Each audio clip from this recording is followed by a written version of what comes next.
I am here with my partner, Mike, and this is an episode about what it's like to date as a highly sensitive man. Want to add anything to that, Mike? No, just taking a deep breath, like loading up all of that, Loading up all of the all experiences the you're going to share. experiences. Yeah. Welcome to Seeking True Love, a podcast for highly sensitive, intuitive, growth-oriented women who are tired of shrinking themselves to fit into someone else's version of love. I'm Elizabeth Rave, dating and relationship coach for highly sensitive women, lifelong romantic, and yes, I'm a highly sensitive woman myself.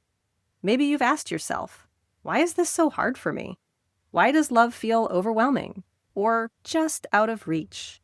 This podcast is here to help you understand yourself more deeply, trust your intuition again, and approach love in a way that actually works for women like us.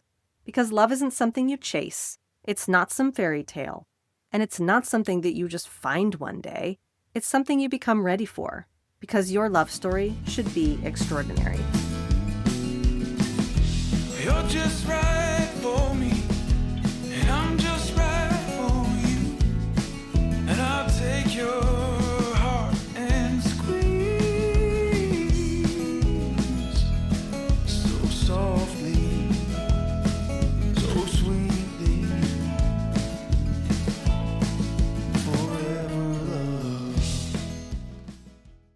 Here's why I want to do this topic. I have created a PDF. It's called 5 Dating Mistakes Every Highly Sensitive Woman Should Avoid. Pretty self-explanatory title there. One of the mistakes listed in this PDF, which is free, by the way, and I have details of how you can get it in the show notes if you're interested. One of the mistakes in this PDF is overlooking highly sensitive men. As a highly sensitive woman, highly sensitive men, I don't want to say you have to have one to be happy, because you can date whoever you want. It's really up to you. It's a personal choice. There are highly sensitive people who end up in happy relationships with non-highly sensitive people. You must have one of us to be happy. Actually, in the book, The Highly Sensitive Person in Love, she does say that statistically, you are more likely to be happy if it's an HSP relationship, because she's done a lot of couples work over the years. And she's seen the different dynamics. So in that book, she talks about, here are the dynamics that will happen between an HSP and a non-HSP. Here are the dynamics that will happen between an HSP and an HSP. And she does say it's not like you're doomed if you're in a HSP, non-HSP pairing. And statistically, based on her research, people do tend to be happier in an HSP relationship. So given that, I thought it would be good to address this for highly sensitive women who might have had some different dating experiences with both highly sensitive men or not highly sensitive men. I know that for me personally, I got to a place where I realized I think I really do want to be with somebody who shares my level of sensitivity for many reasons. Again, it's personal choice. And I think it's good to be able to make that choice. It's hard to make that choice if you don't understand how to find highly sensitive men, how to understand them, how to bring them out of their shell. In the PDF, I go through 5 dating mistakes, 5 different types of dating mistakes that highly sensitive women tend to make in dating. This is a deep dive on one of those topics. Mistake number 5, overlooking highly sensitive men. I'm here with my partner, Mike, who is a highly sensitive man, because I want you to speak to this directly. Do you want to speak to why somebody might want this? Like, why would somebody who's highly sensitive want to look for another person who's highly sensitive? That's a good point. I want both of us to answer this question, actually. Why would somebody who's highly sensitive want to be in a relationship with somebody who's highly sensitive? For me personally, I wanted it because I wanted someone who interacted with the world the way that I do. Specifically in sex and intimacy, there's particular touch experiences and sensation experiences that I wanted to have, that I found it to be more difficult to obtain, to experience those types of specific sensations with someone who doesn't share my sensitivity. And the way that I would describe it is I want a kind of touch or sexual interaction that's going to be gentle enough that it's not painful or too intense. And at the same time, it still has a deep emotional passion to it. And what I've found over time is that walking that thin line, it's a very Goldilocks thing. And actually got the nickname Goldilocks because I was like, oh, this porridge is too hot, this porridge is too cold, except it was with sexual experiences. That I realized I think what I'm looking for is someone who shares my sensibility in the way of wanting more gentle, slower movement, but passionate emotional experience. You're very good at that, by the way. Thank you. So how do you like how we started off this podcast? I'm just going to go right I to think it's good. It's Mike's good at sex with me. I'm trying to think if there's other reasons. Because it's not just sexual. I think it's emotional. I think I want someone who appreciates when I say I'm sensitive to this, that they understand what that means. I think it's just nice to be able to move at the same pace as somebody and have somebody be on your wavelength. Okay, how about you? My reasons are a bit different than that.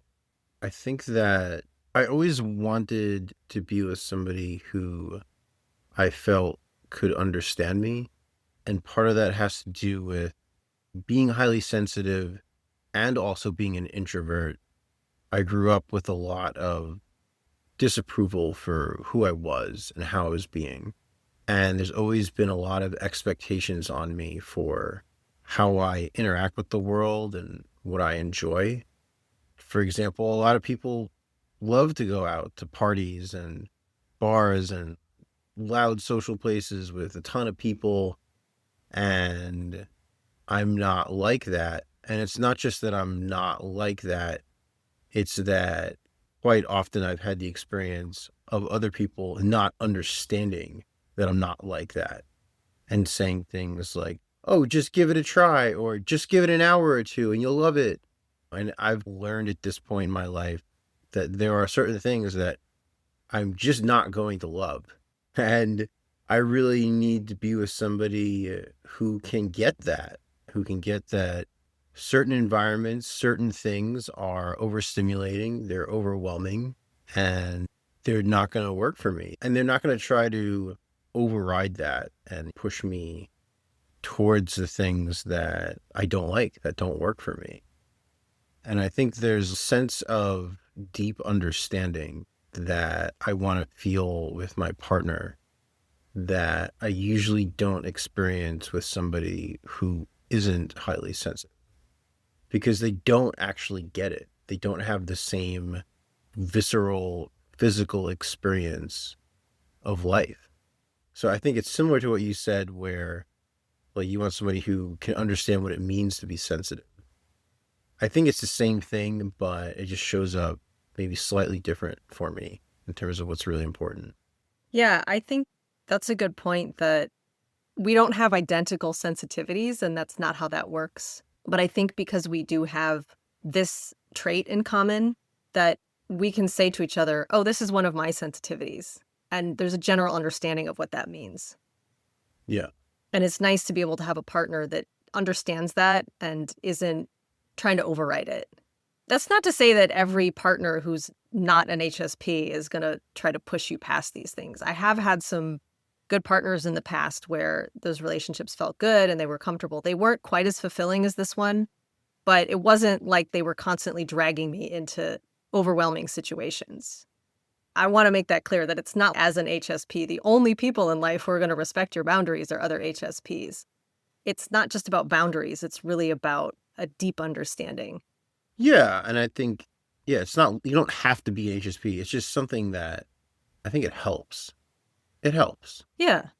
I want to summarize real quick my understanding of the benefits and the drawbacks of the different types of partnerships as laid out in the book, The Highly Sensitive Person in Love by Dr. Elaine Aron, because this is where a lot of my understanding of this came from. To summarize, two highly sensitive people are going to have a shared understanding. I think she even calls the section two peas in a pod. That's cute. That's cute, and it makes sense. Some of the challenges, and I think this is something you and I have run into, is that because you're both sensitive, you're going to sometimes have clashes in your sensitivity. She does say that when it comes to getting married and having a family, if you're both more easily overwhelmed by life's challenges, there might be certain things when it comes to childcare or finances or housework. Take your pick of the crap that life throws at you, right? If both of you are overwhelmed by it, it might be harder for you to work through some of those things. And that speaks to the strength of a highly sensitive person with a non-highly sensitive person, is that there's more of a life teamwork where there's like a combining of strengths. And the drawback there is more clashes around personality type and temperament. So it's like the strength of one is the weakness of the other. That's why it's important to think about what matters to you. And maybe you can have both. It's not two highly sensitive people get together and they can't function in life. It's just something to think about, that you may have to have different ways of balancing that out. Mm-hmm. Maybe you need to have more childcare or less children, which is actually something she says in the book, which I thought was funny. She goes, yeah, if you're a highly sensitive person, don't have too many kids. Wow. I'm like, get it. I love my kids, but I wouldn't want like 10 of them running around. Yeah. Here's why I want to talk about this, and here's why it shows up as one of the mistakes. Highly sensitive men are easy to overlook in the dating world, especially if you have been programmed with traditional gender role programming, such as men should behave like this and women should behave like this. We've both been exposed to quite a lot of this in our personal development journey. In the episode where we tell our story, for those who haven't heard that episode, Mike and I got together when we were in our 20s. We did not have a good relationship back then. We parted ways. We both had an independent, parallel personal development journey. Learned and grew a lot, including learning about being highly sensitive people, independent of one another. We've gotten back together in our 40s, and we've had a better time navigating our relationship because of the tools that we've learned through our personal development journey. One of the things that we both have been exposed to in different ways are what I'm going to call prescriptive gender roles. When you're not good at dating and relationships and you seek advice, there's a lot of advice out there that says, as a woman, if you want to be more attractive to men, you need to act more feminine. And typically that's prescribed as being more surrendered, more receptive, more go with the flow, let him take the lead. And then there's certain prescriptions for men. And I actually want to hear your take on this one, Mike. First thing that comes to mind is be more aggressive, be more stoic. Make the first move. Always make the first move. Always be leading the interaction. The traditional be ultra confident. It's a very, like, when it's described to me, I usually think of the football quarterback. Just be the football quarterback. That's all you have to do. And yeah, for me, I always just felt like that's not always me. And you were the shy kid in the library. I was the shy kid with severe social anxiety who hid in the library throughout high school and didn't talk to anybody. So one thing I think is interesting about those prescriptive gender roles is neither of them, let's set aside for a minute all the other reasons why they're problematic in the sense that they are not inclusive of people who have different gender identities, different sexualities. They're problematic for many other reasons. We're not going to talk about that in this episode. I want to talk about how they are problematic for highly sensitive people. Because what I just described is hard to do if you're sensitive to everything. It's hard to, some guy wants to take me on a date and he wants to go, let's just use the loud party example. He wants to go to some loud party and he wants to be there all night and there's no nutritious food. Because one of the things I'm sensitive to is different foods, and I have blood sugar crashes if I don't eat at a certain frequency, and I need a certain type of healthy food. I can't just eat like crackers and whatever. So that's hard for me. And if I went on a date with a guy who took me to some loud party where they had nothing to eat but crackers and nuts and a whole bunch of beer, and he wanted to stay there for 3 hours, yes, I would have a blood sugar crash. Even a restaurant that's too loud. Even a restaurant right? that's That too can loud. be really hard. I've been in restaurants where I can't even hear the person next to me, and everybody else is talking and they seem to be fine. That's one of the ways that my sensitivity shows up, is I can't distinguish voices in a crowded room. Like, it has to be quiet enough, or I'm just going, what? Like, the whole time. And I have no idea what you're saying, and I'm feeling dumber and dumber because you just blabbed about something and I'm going blank because I don't know what's going on anymore. So imagine being told I have to be feminine, I have to be receptive, I have to surrender to his lead, and then being taken into a situation that's uncomfortable for me as a woman. That's very challenging for highly sensitive women because you have these needs, and I know this would happen to me all the time when I was trying to fit those gender roles of realizing, you know what, I'm uncomfortable. Now, later I learned that actually an important part of dating is speaking up and saying, these are my needs, these are my boundaries.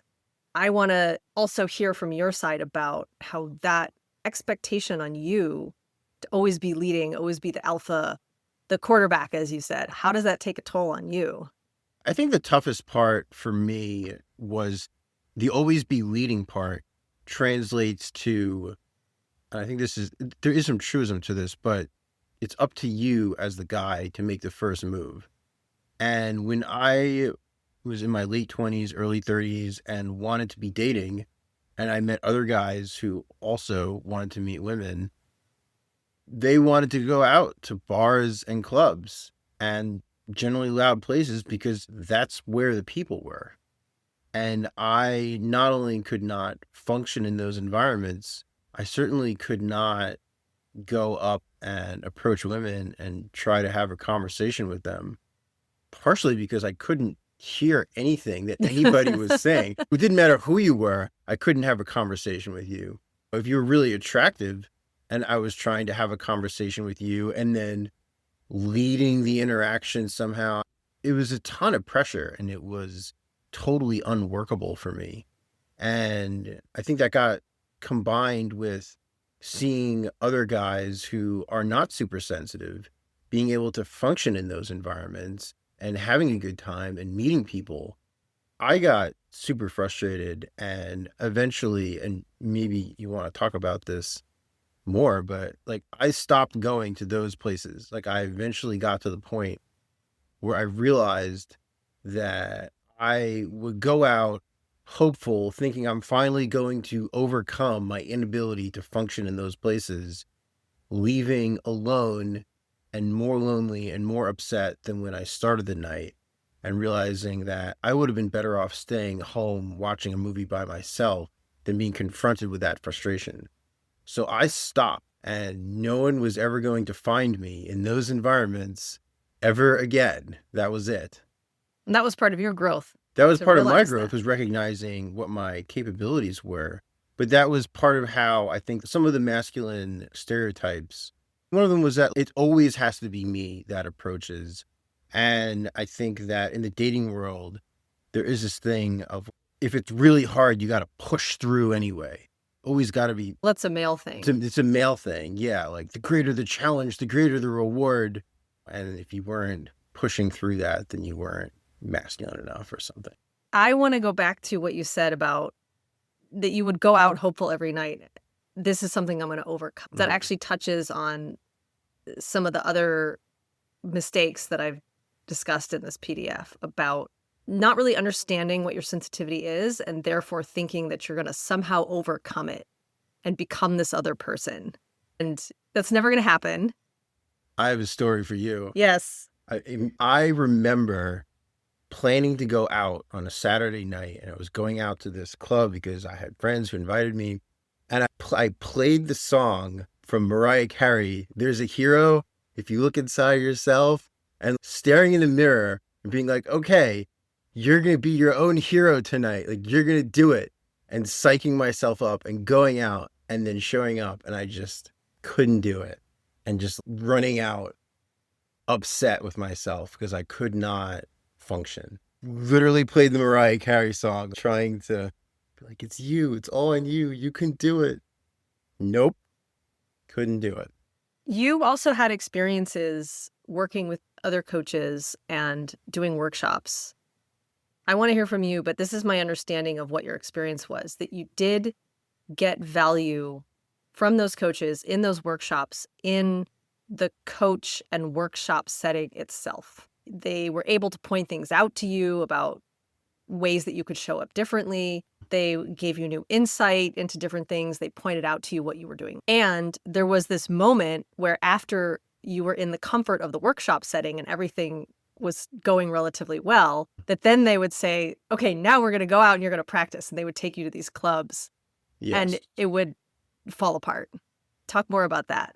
Yeah, I took a workshop once, spent thousands of dollars on it. We did a couple months going through material and books and talking about dating and how to be more attractive. And we did all kinds of exercises. We did writing exercises. And I remember one day they had other women in the workshop and we practiced going up to them and approaching them and saying hi.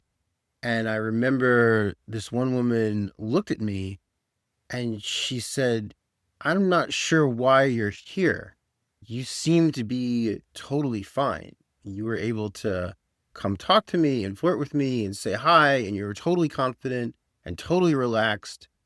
I'm not sure what's going on with you, but you're fine." And I said to myself, okay, that's great feedback. And then after that portion of the workshop was done, they said, okay, we're going to go out and you're going to meet people. You're going to practice. And they took us out and I couldn't do it. We went out to some bars or clubs in San Francisco and they were loud and couldn't hear anything that anybody said. And I got self-conscious and just wanted to run. Yeah. It takes a toll. It takes a toll feeling that you can't function the way that you're expected to function, especially when you put yourself through a whole workshop and you spend the money and you go with a bunch of other people and you see them having wins, right? And you see them making progress and you just can't do it. I think soon after that, I learned about the idea of being a highly sensitive person and finally came to terms with these are real things that are part of me that are not going to change. And I'm going to have to just accept them. And that's probably a lot more efficient than beating my head against the wall and trying to be like everybody else. Yeah. I think it takes a toll on self-esteem. I know that I had a similar issue where for a long time I judged myself as being unable to surrender and therefore being unfeminine. And at one point had to realize that having my particular sensitivities is not unfeminine. Stereotypically, it's actually more feminine to be sensitive. So that's another judgment that I think that highly sensitive men go through.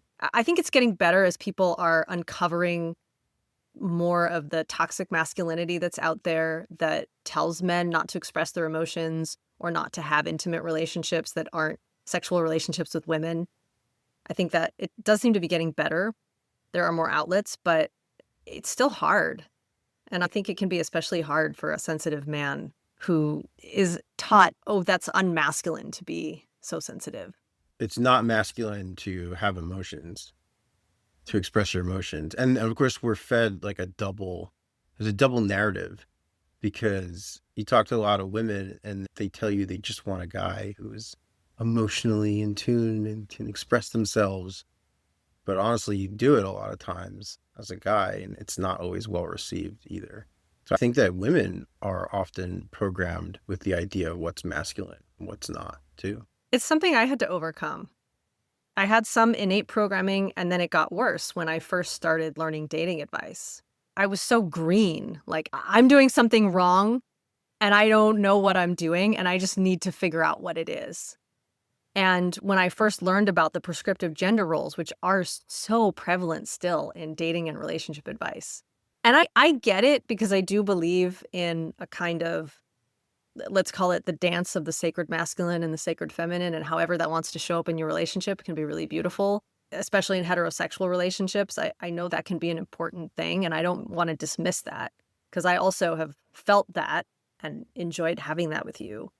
And it has showed up very differently in real time for me than in the way that this advice would suggest, where they're trying to put people in boxes. And the more you try to put someone in a box that doesn't fit them, the farther you're going to move away from finding love that's going to be fulfilling for you or finding anything that's going to work for you. So I did have some programming around how men should behave. And I started to get a little bit obsessed with, is that guy being masculine enough? Is that guy being masculine enough for me? And it became an obsession that was disconnected from what I actually wanted and who I was actually attracted to. I was looking at these behaviors. If in your head the stereotype is, here's this masculine man, here's this man who's going to walk across the room boldly, give me some charming, winning pickup line, or whatever it is, even on a dating app, he's going to message me on a dating app and he's going to write me some great line that's just going to open my heart instantly, which is not how dating apps work. But people still have this fantasy. And it is almost like the Disney Prince Charming fantasy. And you have this expectation. Highly sensitive men, even at their best and most masculine, do not fit that. It's not like you're not a masculine guy. Right. In my experience, you're very masculine. You have very strong masculine energy. It's that it doesn't look like that. It doesn't look the way that society would say, this is what a man does. It's something that I have had the pleasure of discovering as I've been in a relationship with you, that I feel very safe with you, feel very grounded with you. I feel very held by you. There's a strength to you.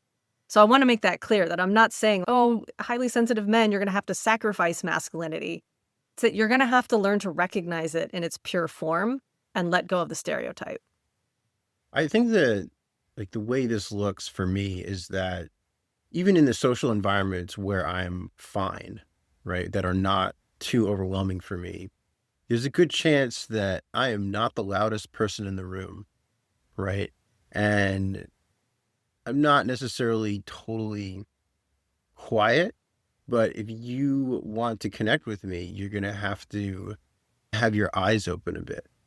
And if you're paying attention to, if you think that the person who is the loudest, like if you have it coded in your brain, that like the person who's the loudest, the life of the party is the most attractive or the most masculine person, you're not even going to know that I'm there.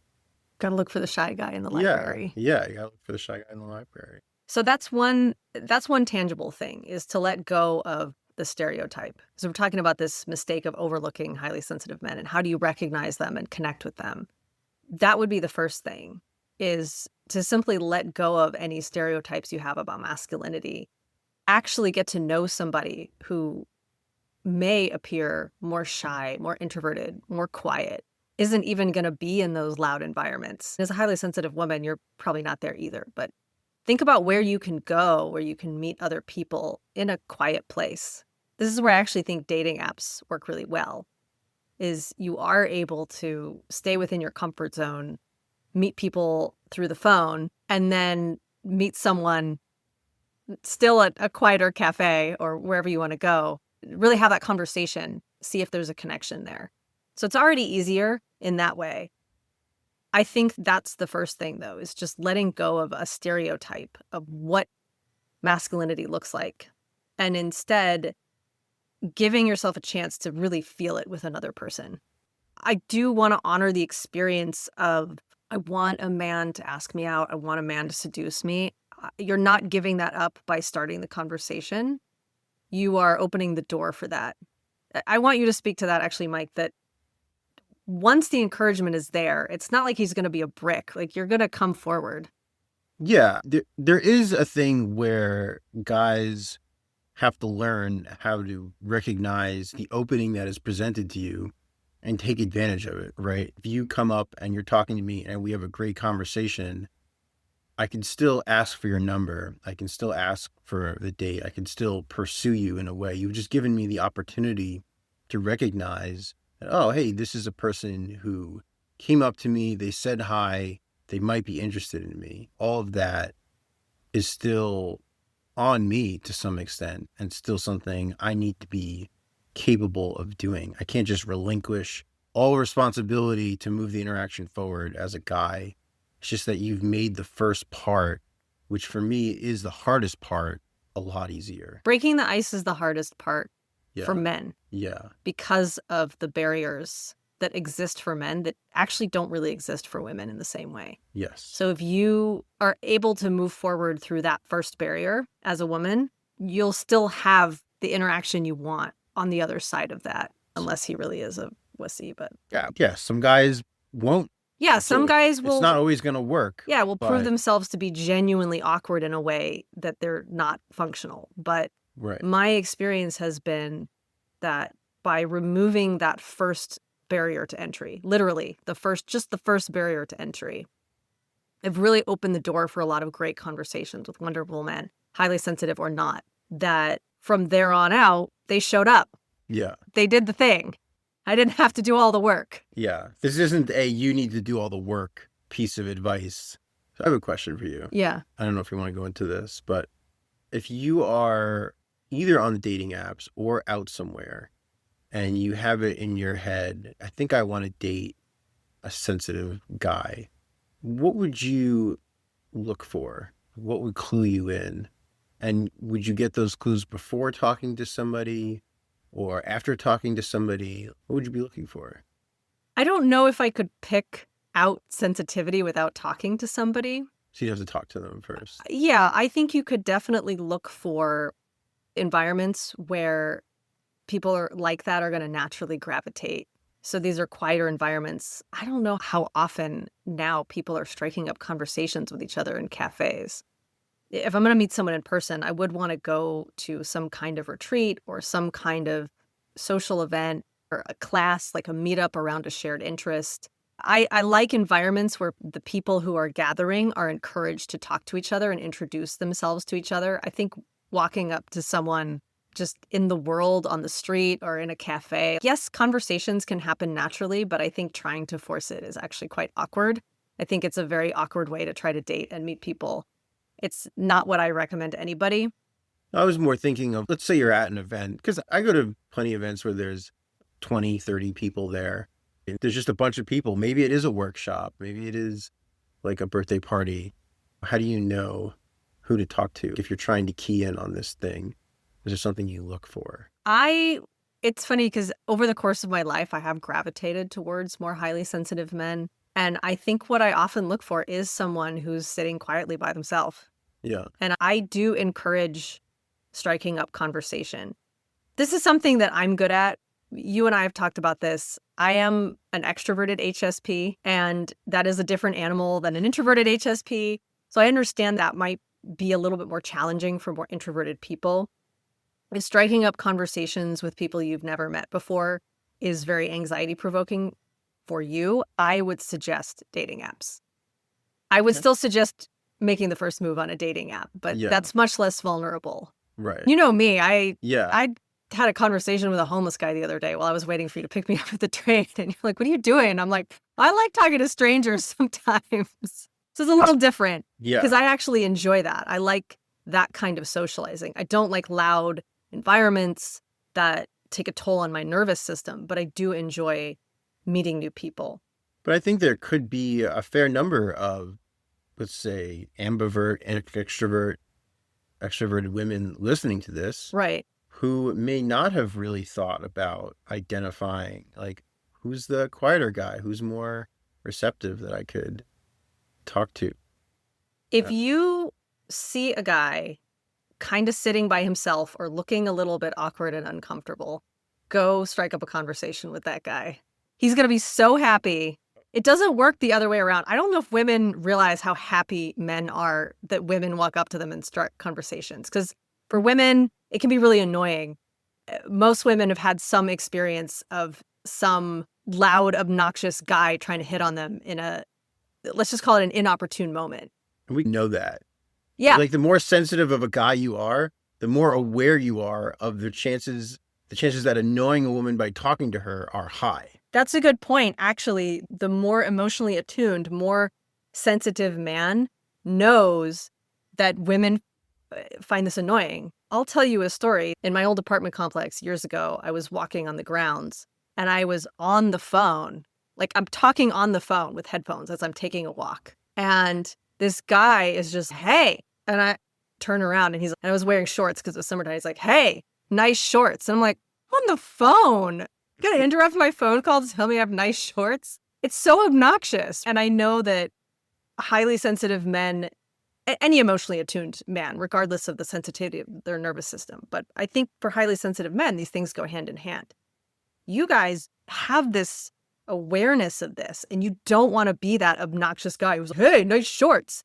So you hang back. And as a woman, if you are at an event in person start to notice the guys who are hanging back, who are looking around the room a little bit. Okay, who am I going to talk to? Am I going to talk to someone? Because men don't have that experience of being like, oh, fuck off, like I did with that guy who said nice shorts. Right. I have initiated conversations with many a man over the years, and I think I have been universally well received. I think this is true for most women, that you will be universally well received. I'm not saying he's going to become your future husband or even that he's going to want to ask you out on a date. But I don't think that women have this experience of walking up to a man and striking a conversation and having a man go, oh, God, she come up to me. Why is she talking to me? Why is she hitting on me? It's not how men think.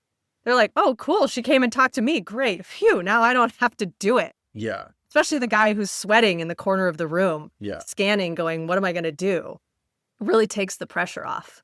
Totally agree. Yeah, I don't know if women realize how seldom we get approached or get hit on.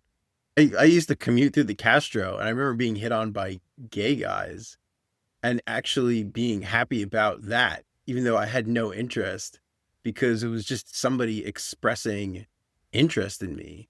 Like, it doesn't happen. So you can make a guy's day by just going up to them and talking to them and being interested in them. Yeah, it's so much easier. There's such a lower barrier to entry for a woman talking to a man. If it's a social place and somebody is like just sitting there being a little, I don't know who to talk to or what to do, it'll be well received. Yeah. And you're taking the pressure off. And again, I will point out, just because of the culture in dating advice that says the man should be leading, the man should make the first move. Otherwise, he's not being masculine and you're not being feminine if you don't wait and receive that.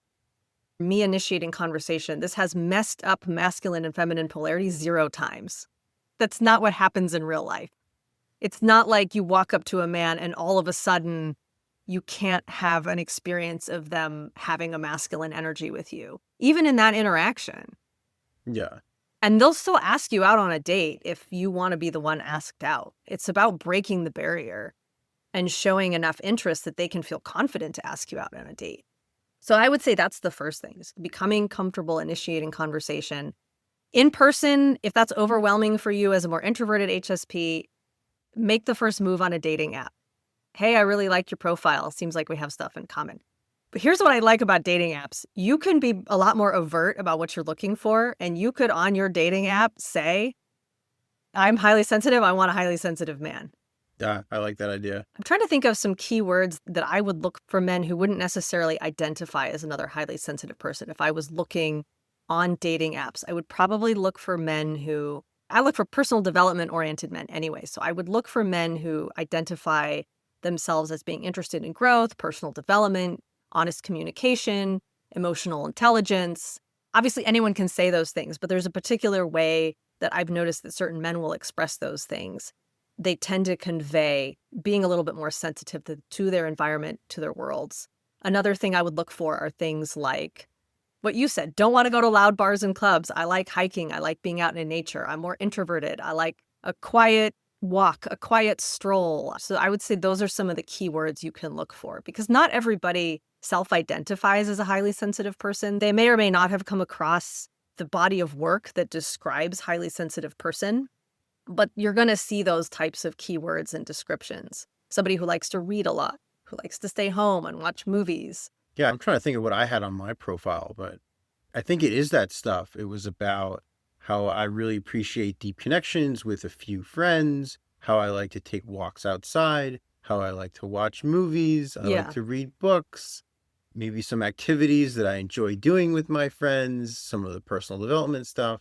So yeah, I had all that on my dating profile. So you could tell there were no flashy pictures of me at a club partying or something like that. There were pictures of me hiking, pictures of me like with a dog, stuff like that. So you can look for that stuff, and those people can still be athletic, but you're looking for people who enjoy nature and quiet environments. Yeah. And people who want deep connection. That's a big one. So that would be something to look for. I want to talk about what you said about men not being able to show sensitivity or show emotions as a general stereotype. We've been talking about here's how you can meet highly sensitive men. Here's how you can pick them out of the crowd or in the dating apps.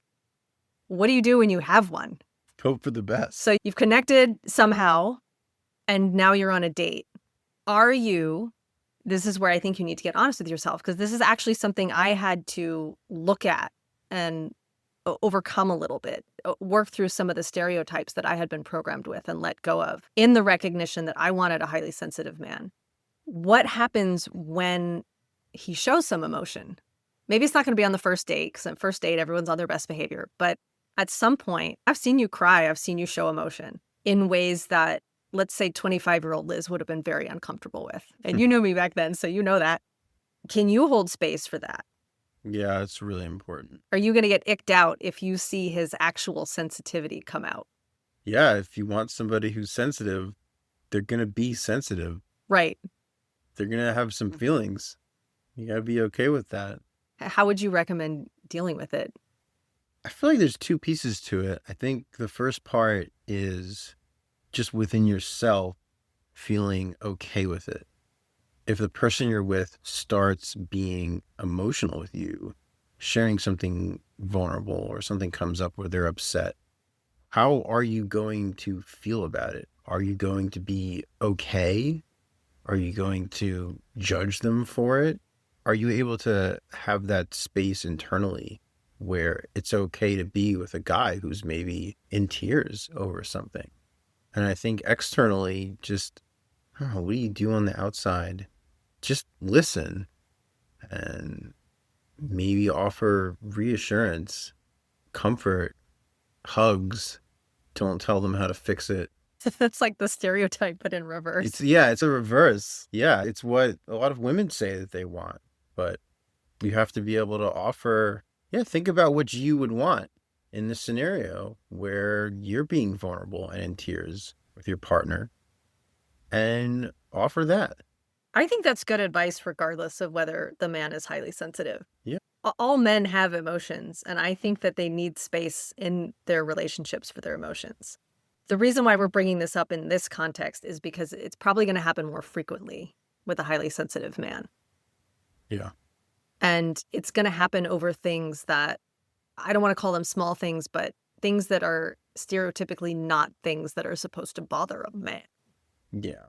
Got any stories? I don't know what those things would be off the top of my head, but I don't know. I think that I feel things, like get more activated about things more easily. I know that you've seen that. You can just bring up topics and I will get really emotional about them. And I appreciate that you're able to be there with me and not get freaked out about it or feel like it's gross or unmanly or whatever. Yeah, I think that's really hard on highly sensitive men. Yeah, there's a big pressure on us from the culture to not be emotional and be emotionally available at the same time.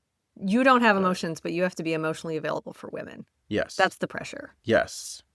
And that's an unrealistic expectation. Yeah, it's not actually going to happen. You find that stoic guy who appears super masculine and doesn't have any of that emotional vulnerability, then you're not going to have any emotional vulnerability in your relationship. I've tried dating that guy, and it was not fun. Yeah, it's not going to work. And I think people do run into that. I think especially as a highly sensitive woman, that's going to get really boring really fast. Yeah, you're going to have emotions and he's just not going to, it's going to be a wall. Yeah. Nothing's going to happen there. Yeah, people often talk about, I want my man to be my rock. And I'm like, I don't want to date a rock. I would like to date another human being. Yeah. I have a lot more fun with another human being. Yeah. And I understand that there is a kind of strength you want. But that's a different thing. You have that strength too. Yeah. I don't expect you to have it all the time.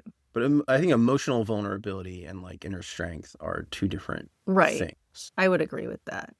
Yeah, I don't want to make it sound like highly sensitive men are weak men. That's actually the opposite of what we're saying in this episode, is that you have to know how to pick them out. And at the same time, actually, this is something I want to ask you about. How would you distinguish a highly sensitive man who does have a strong sense of masculinity versus someone who actually is, I would say, emotionally weak, emotionally immature, and really just not going to be there for you as a partner? Yeah. And think about that. I think part of it is reactivity, I know that I had to learn to try and be less overwhelmed by your emotions and be able to hold space and not let my own sensitivity just react in overwhelm. It depends on the circumstance. It's hard to. I think somebody who is emotionally immature or weak, that comes from not knowing your emotions, is something that a lot of men seem to struggle with. Those are usually not the highly sensitive men, but That's an advantage to you guys. yeah, sometimes I've often wished that I felt my emotions a bit less because it would be a bit pain in the ass. Haven't we all? Yeah, Haven't we all? Because I think I know that's a highly sensitive thing for me. yeah, That's one of the things that I struggle with the most in my sensitivity is, oh God, these emotions are intense. yeah, But I've noticed that with you is you're pretty in tune with your feelings. yeah. I didn't have to do much. That's just part of who I am. Like, I always know what I'm feeling. My experience is that you do have the capability to be present for me when I'm emotional. And even if you do get overwhelmed, you calm down, you come back, you're very sweet. That's number one. Number two is more of an overall comment on you as a person. I see you doing things in your life, and I know how that sounds. It's one thing to be sensitive, it's another thing to sit around and have nothing going on in your life. I think there's some emotional strength in not letting the sensitivity run your life. Yeah. Like, before I identified as being highly sensitive, I still did a lot of uncomfortable things and challenged myself to do things to grow as a person. And I think that there's another thing that I've been told a few times. People have remarked on my ability to be vulnerable and share things and said things like, oh, wow, you're so courageous in being able to share that so vulnerably. And I think that is an important distinction also. Yeah, that's a good point. There's a lot of courage and vulnerability. Yeah. And so I think people often view vulnerability as like a weakness because you're leaving yourself open to be hurt, but it doesn't really work that way. That's like a very Machiavellian view of vulnerability. But that's what I've heard, like, it expressed that way by some people who, that's what, Yeah, people say then people know how to hurt you, but yeah, that goes to, okay, but if you're going to have an intimate relationship, you have to be intimate. That means expose your soft soft sides. underbellies. Yeah. I think you make a good point about the sensitivity not being an excuse to not grow, to not challenge your comfort zone. You and I both still have a dedication to growth. I know that for me, what discovering this about myself did is that it changed the way that I related to challenging my comfort zone. It didn't take away the desire to grow. It didn't take away the desire to challenge my comfort zone. It allowed me to get more honest about where my comfort zone actually is and work on that edge instead of trying to do something that was so completely irrelevant to me and my experience that it's not a growth experience. There's no growth in picking up a woman at a bar as opposed to going to a dating app. And I think that's a good point, is that one of the concepts in the books on the highly sensitive person is the concept of the optimal level of arousal. Where do you get stressed out and overwhelmed? Where do you get bored? Everybody has that window in the middle of boredom and overwhelm. But a sensitive person is going to get stimulated differently. So where they reach that optimal level of arousal, which is where you're feeling good and you're happy and that's where you want to be, everybody's seeking that. That's going to be different than somebody with lower sensitivity. So you can be seeking that in environments, and then you can say, okay, I'm going to push myself just outside of my comfort zone. One thing that I have done is think to myself, what's the purpose of this? I don't want to go outside of my comfort zone just for the sake of going outside of my comfort zone. It's what I mean when I say there's no growth in going to a loud club. Right. I'm not going to come home and be like, oh, I'm such a transformed person because I went to a loud club. Coming out of your comfort zone in a way that would actually be growing you is thinking about, if you have a goal, whatever goal is meaningful for you, and then thinking, okay, if my goal, let's say somebody has the goal to learn how to surf and they're overwhelmed by how cold the ocean is, they're going to have to face that discomfort in order to get in the water and surf. But there's a positive outcome that they want on the other side of that. So it's useful.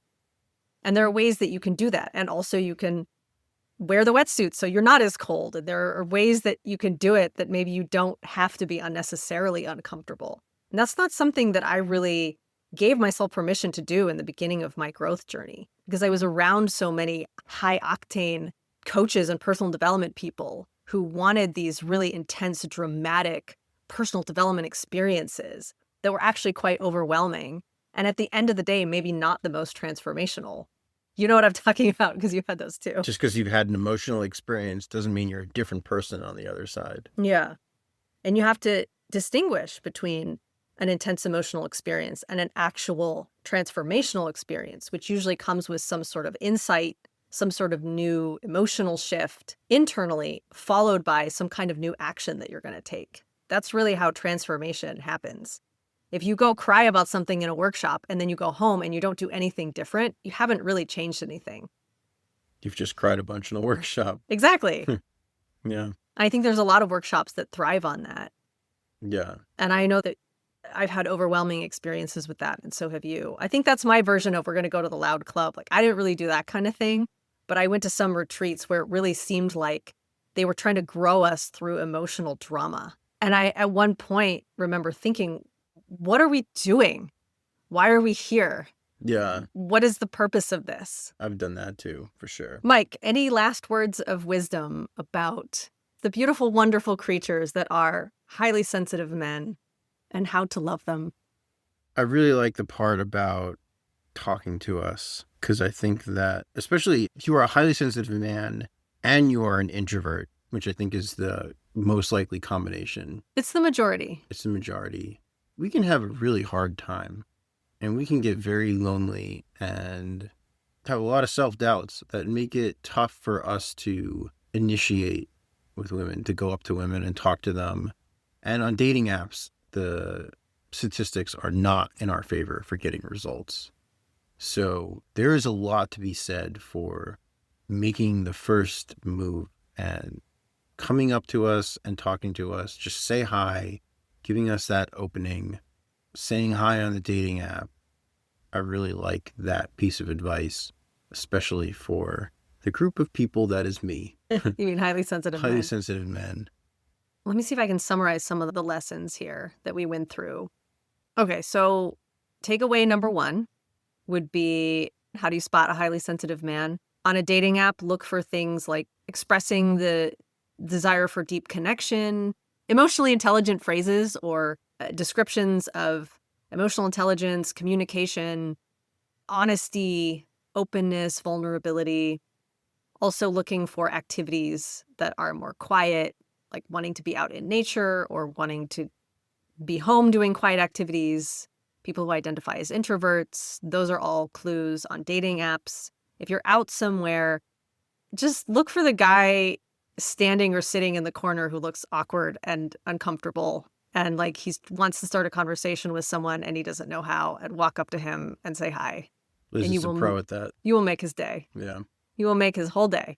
I think one of the other key takeaways here is getting very comfortable with male emotions. That's the other piece. Getting comfortable with the sensitivities. Even if it's like you're out somewhere and he's, oh, this place is too loud. That might seem like a non-issue. I know that wouldn't bother me, but Yeah. even just seeing a man get a little like feathers ruffled, I think can be triggering for women who still have that conditioning on them. And as a highly sensitive woman, you might think you want the super strong man who's never going to have his feathers ruffled because, I'm so sensitive and I need that protector.